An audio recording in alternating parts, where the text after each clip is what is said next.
गंग गणपते नमः। आप सभी का मेरे चैनल पर बहुत बहुत स्वागत है।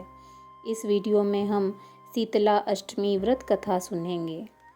एक बार एक राजा के एक लौते पुत्र को शीतला निकली अर्थात चेचक निकली। उसी के राज्य में एक काछी पुत्र को भी शीतला निकली हुई थी। काछी परिवार बहुत गरीब था पर भगवती का उपासक था। वह धार्मिक दृष्टि से जरूरी समझे जाने वाले सभी नियमों को बीमारी के दौरान भी भली भांति निभाता रहा। घर में साफ सफाई का विशेष ख्याल रखा जाता था। नियम से भगवती की पूजा होती थी। नमक खाने पर पाबंदी थी। सब्जी में न तो छौंका लगता था और न कोई वस्तु भुनी तली जाती थी। गरम वस्तु न वह स्वयं खाता था न शीतला वाले लड़के को देता था। ऐसा करने से उसका पुत्र शीघ्र ही ठीक हो गया। उधर जब राजा के लड़के को शीतला का प्रकोप हुआ था तब उसने भगवती के मंडप में सतचंडी का पाठ शुरू करवा रखा था। रोज हवन व बलिदान होते थे। राजपुरोहित भी सदा भगवती के पूजन में निमग्न रहते। राजमहल में रोज कढ़ाई चढ़ती, विविध प्रकार के गर्म स्वादिष्ट भोजन बनते। सब्जी के साथ कई प्रकार के मांस भी पकाए जाते। इसका परिणाम यह होता कि उन स्वादिष्ट भोजनों की सुगंध से राजकुमार का मन मचल उठता। वह भोजन के लिए जिद करता। एक तो राजपुत्र और दूसरे एक लौता, इस कारण उसकी अनुचित जिद भी पूरी कर दी जाती। इस पर शीतला माता का कोप घटने के बजाय बढ़ने लगा। उसके शरीर में चेचक के साथ साथ बड़े बड़े फोड़े भी निकलने लगे, जिनमें खुजली व जलन अधिक होती थी। शीतला की शांति के लिए राजा जितने भी उपाय करता, शीतला का प्रकोप उतना ही बढ़ता जाता, क्योंकि अज्ञानतावश राजा के यहाँ सभी कार्य उल्टे हो रहे थे। इससे राजा और अधिक परेशान हो उठा। उसकी समझ में नहीं आ रहा था कि इतना सब होने के बाद भी शीतला का प्रकोप शांत क्यों नहीं हो रहा है। एक दिन राजा के गुप्तचरों ने उन्हें बताया कि काछी पुत्र को भी शीतला निकली थी, पर वह बिल्कुल ठीक हो गया है। यह जानकर राजा सोच में पड़ गया कि मैं शीतला की इतनी सेवा कर रहा हूँ, पूजा व अनुष्ठान में कोई कमी नहीं, पर मेरा पुत्र अधिक रोगी होता जा रहा है, जबकि काछी पुत्र बिना सेवा पूजा के ही ठीक हो गया। इसी सोच में उसे नींद आ गई। श्वेत वस्त्र धारणी भगवती ने उसे स्वप्न में दर्शन देकर कहा, हे राजन, मैं तुम्हारी सेवा अर्चना से प्रसन्न हूँ, इसलिए आज भी तुम्हारा पुत्र जीवित है। इसके ठीक न होने का कारण यह है कि तुमने शीतला के समय पालन करने योग्य नियमों का उल्लंघन किया। तुम्हें ऐसी हालत में नमक का प्रयोग बंद करना चाहिए। नमक से रोगी के फोड़ों में खुजली होती है। घर की सब्जियों में छौंका नहीं लगाना चाहिए, क्योंकि इसकी गंध से रोगी का मन उन वस्तुओं को खाने के लिए ललचाता है। रोगी का किसी के पास आना जाना मना है, क्योंकि यह रोग औरों को भी फैलने का भय होता है। अतः अब तुम इन नियमों का पालन करो, तुम्हारा पुत्र अवश्य ही ठीक हो जाएगा। विधि समझाकर देवी अंतर्ध्यान हो गई। प्रातः से ही राजा ने देवी की आज्ञा अनुसार सभी कार्यों की व्यवस्था कर दी। इससे राजकुमार की सेहत पर अनुकूल प्रभाव पड़ा और वह शीघ्र ही ठीक हो गया।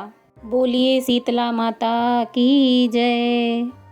इस दिन भगवान श्री कृष्ण और माता देवकी का विधिवत पूजन करके मध्यकाल में सात्विक पदार्थों का भोग लगाना चाहिए।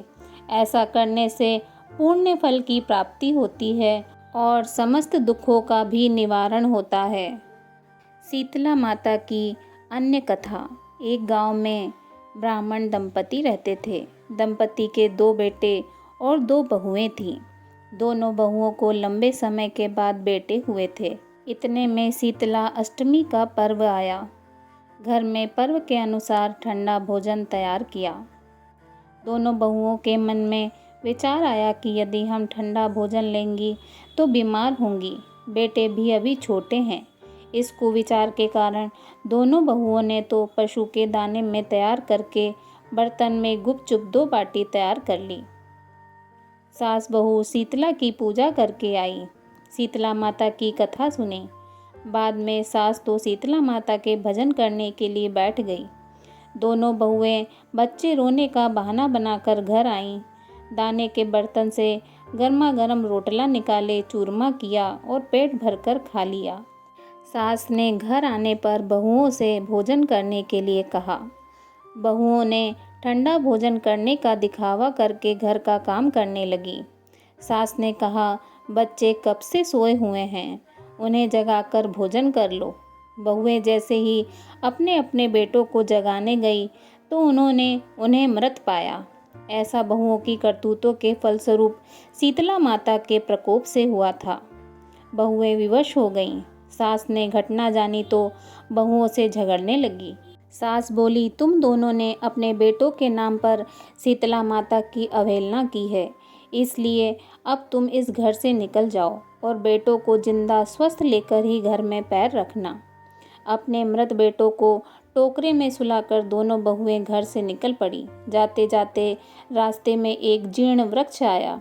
वह खेजड़ी का वृक्ष था। इसके नीचे ओरी, शीतला दोनों बहनें बैठी थी। दोनों के बालों में विपुल प्रमाण में जू थी। बहुओं ने भी थकान का अनुभव किया। दोनों बहुएं ओरी और शीतला के पास आकर बैठ गईं। उन दोनों ने शीतला ओरी के बालों से खूब सारी जू निकाली। जूओं का नाश होने से ओरी और शीतला ने अपने मस्तक में शीतलता का अनुभव किया और कहा कि तुम दोनों ने हमारे मस्तक को शीतल किया है, वैसे ही तुम्हें पेट की शांति मिले। दोनों बहुएं एक साथ बोली कि पेट का दिया हुआ ही लेकर हम मारी मारी भटकती हैं, परंतु शीतला माता के दर्शन हुए ही नहीं हैं। शीतला माता ने कहा कि तुम दोनों पापिनी और दुष्ट हो, दुराचारनी हो, तुम्हारा तो मुंह देखने के योग्य नहीं है। तुमने शीतला अष्टमी के दिन ठंडा भोजन करने के बजाय गर्म भोजन कर लिया था। यह सुनते ही बहुओं ने शीतला माता को पहचान लिया। देवरानी जेठानी ने दोनों माताओं का वंदन किया। गिड़गिड़ाते हुए कहा कि हम तो भोली भाली हैं, अनजाने में गर्म खा लिया था। आपके प्रभाव को हम जानती नहीं थी। आप हम दोनों को क्षमा करें। पुनः ऐसा दुष्कृत्य हम कभी नहीं करेंगी। उनके पश्चाताप भरे वचनों को सुनकर दोनों माताएं प्रसन्न हुईं। शीतला माता ने मृतक बालकों को जीवित कर दिया। बहुएं तब बच्चों को साथ लेकर आनंद से पुनः गांव लौट आईं। गांव के लोगों ने जाना कि दोनों बहुओं को शीतला माता के साक्षात दर्शन हुए थे। दोनों का धूमधाम से स्वागत करके गांव में प्रवेश करवाया। बहुओं ने कहा, हम गांव में शीतला माता के मंदिर का निर्माण करवाएंगी। चैत्र माह में शीतला अष्टमी के दिन मात्र ठंडा ही खाना खाएंगी। बोलिए शीतला माता की जय। हे शीतला माता, सदा हमें शांति, शीतलता तथा आरोग्य दें। हे माँ, आपकी कथा सुनने वाले, कहने वाले सब पर अपनी कृपा दृष्टि बनाए रखें। आपकी जय हो माँ। शीतले त्वं जगत माता, शीतले त्वं जगत पिता, शीतले त्वं जगदात्री, शीतलाय नमो नमः। बोलिए श्री माता शीतला की जय।